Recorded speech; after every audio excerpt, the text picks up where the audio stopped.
Assalamualaikum warahmatullahi wabarakatuh. Teman-teman, kali ini kita akan coba membahas tentang alternatornya L300. Alternator, dinamo isi, dinamo ampere itu sama saja, hanya istilah saja yang membedakan.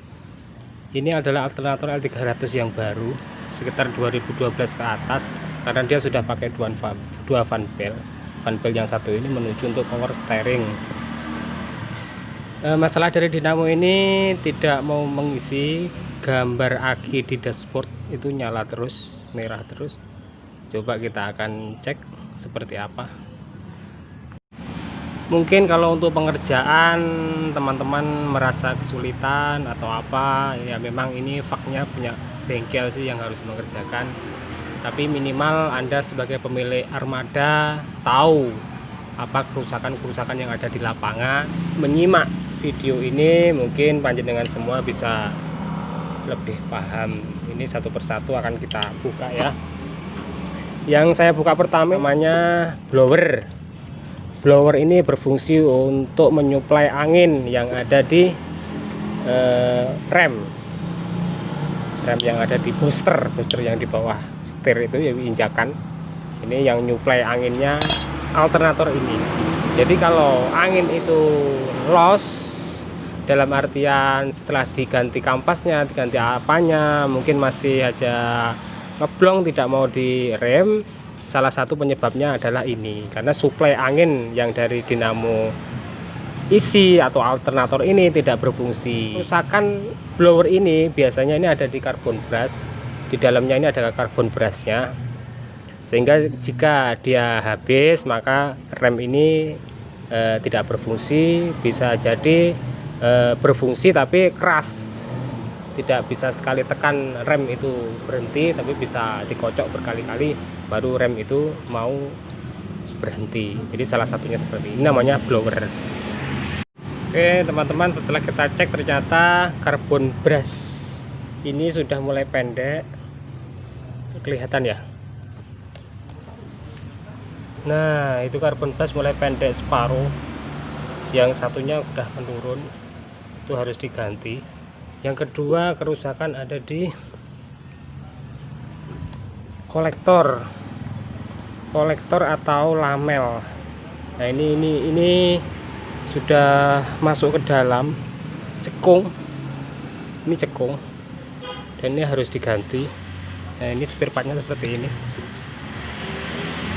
namanya kolektor atau lamel.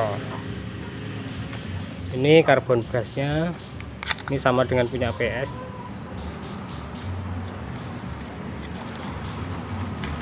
Dalamnya seperti ini, dalamnya seperti ini. Oke, sekarang kita akan eksekusi dulu, kita bersihkan dulu, nanti akan kita bongkar satu persatu. Sebelumnya kita bersihkan dengan ini dulu.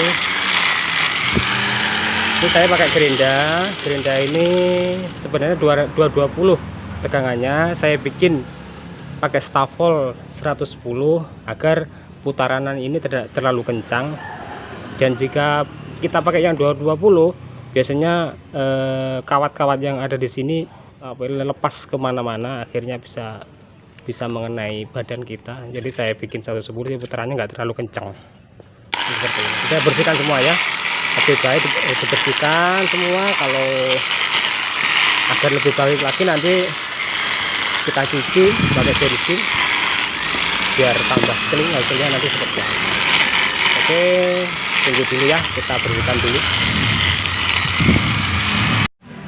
Oke teman-teman, sudah kita lepas. Ini adalah IC regulator. Nah ini IC regulator, cara lepasnya kita sudah seperti ini, setir kanan kiri. Nah akhirnya kita lepas, nah, seperti ini ya. Nanti kita karbon brushnya kita ganti dari sini.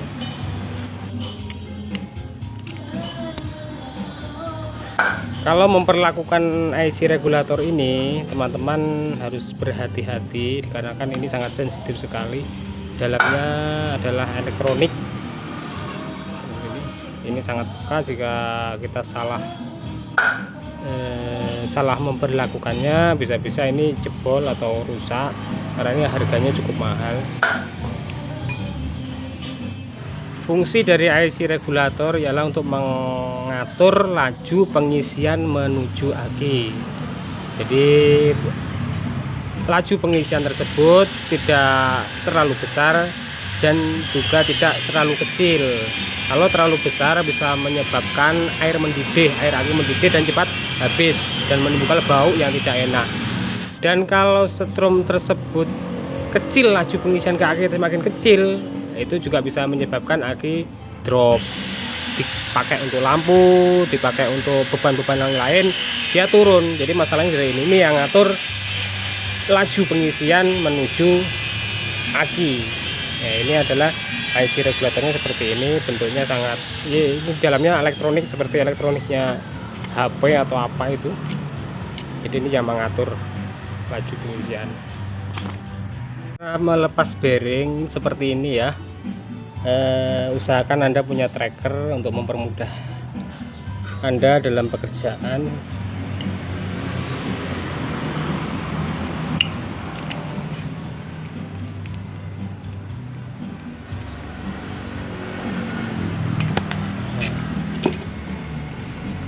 Kita lepas, sekarang kita lepas solderannya ini dulu untuk mengangkat kolektornya. Solderan sudah kita lepas seperti ini. Kita tracker sekarang, kuncinya kencangi dulu.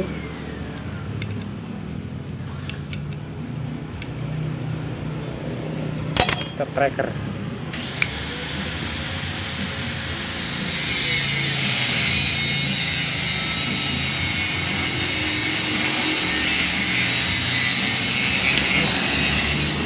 Oke, lepas. Sekarang kita ganti yang ini, kita ganti yang baru. Cara pemasangannya sama, tinggal masukkan. Dalam pengerjaannya Anda harus lebih berhati-hati karena ini mudah pecah. Tidak bisa dipaksa, harus pelan dan pelan. Perlu butuh ketelitian dan kesabaran. Oke ya. Oke. Kolektornya sudah terpasang di rotor. Ini semua namanya rotor, sesuatu yang berputar. Terus yang ini adalah stator yang tidak berputar. Karbon brasnya tadi sudah dipasang. Sekarang kita tinggal rakit. Anda harus mempunyai alat seperti ini. Kawatnya kecil untuk memasukkan karbon bras di saat dia masuk ke rotornya. Ini ada lubangnya. Kita masukkan seperti ini. Tujuan kawat tadi meratakan ini agar karbon bras ini tidak muncul ke atas. Kalau muncul ke atas kita masukkan ke sini kan nggak bisa. Jadi ini harus posisi rata seperti itu. Nah, itu rata. Ininya rata kan karbonnya. Nah, akhirnya kita masukkan. Sekarang.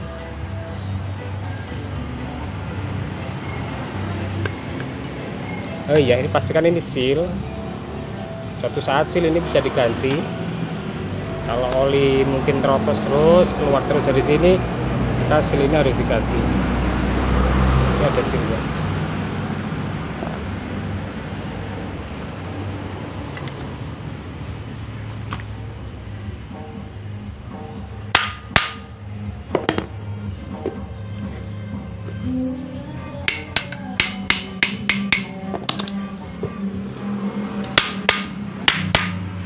Pelan-pelan cara mukulnya, jangan terlalu kencang, jangan. Nah, besok kita lepas ya.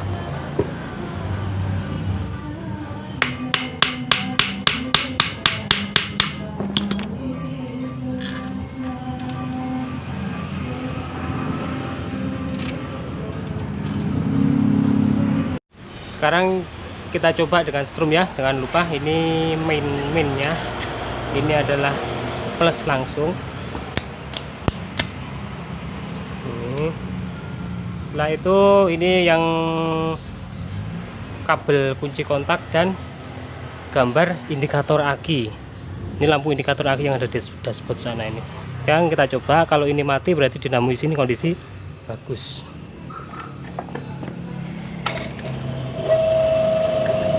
ini berarti kondisinya baik, karena indikatornya mau mati itu. Ini kayak keluar ada maniknya, ini keluar manik besar ini. Kalau sudah seperti ini berarti kondisi alternator sudah baik. Oke, sekarang akan kita set semuanya ya. Sekarang blower kita pasang untuk memperbagus. Ini kita kasih lem, pakai lem tribun agar oli-oli yang ada di dalam si selah-selah ini tidak merembes. Ini kita tambah dengan lem. Jangan lupa dudukannya seperti ini. Ini di atas. Ini untuk oli ke karter.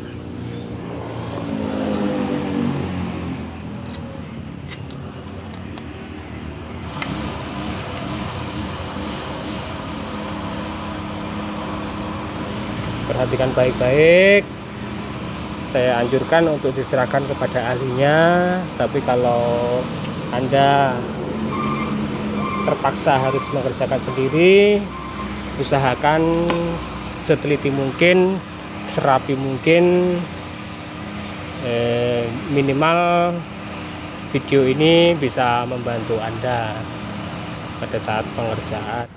Oke teman-teman, demikian tadi, semoga video ini bisa bermanfaat.